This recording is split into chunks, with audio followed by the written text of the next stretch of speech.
Paano lumaki yung grupo? Oh, tuturo ni Daniel yun eh.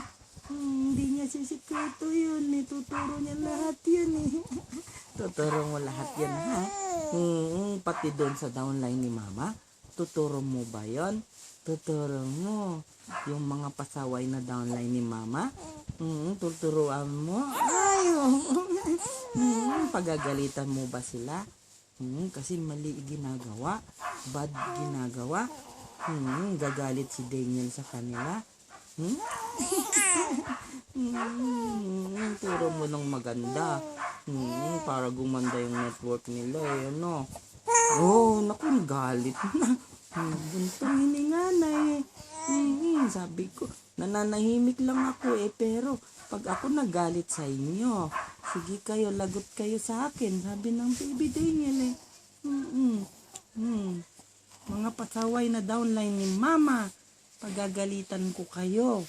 Imbis na yumaman na kayo, ang tagal, kasi mali yung ginagawa nyo eh. Kung ano-anong mga pinaggagawa. Oo, dapat laging, dapat nakikinig sa akin. Nakikinig din sa training team. Makikinig din sa BOD. Tsaka sa marketing team. Yung galit na talaga yung Daniel eh. Sino ba yung mga pasaway na downline ni Mama? Banggitin mo nga. Sino? Anong pangalan? Bubulong mo ba? Bubulong mo? Nabubulong niya daw. Sino ba yun? Ay, yun ba? Yun ba? Pasaway ba yung downline ni Mamang yun? Ha? Sasabihin ko ba? Ay, sasabihin ko. Ay, hindi. Sisikreto lang natin. Pagagalitan mo muna. Training ka sa kanila, no? Mama, pagod na si Papa magsalita eh. Pagod na si Papa eh. Tuyo na yung lalamunan ni Papa eh. Ayoko na.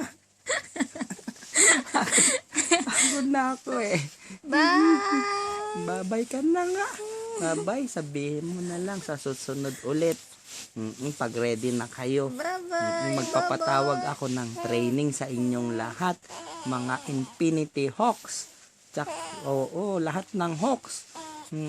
Lahat ng mosquito. Lahat na. Lahat na. Mga kahayupan.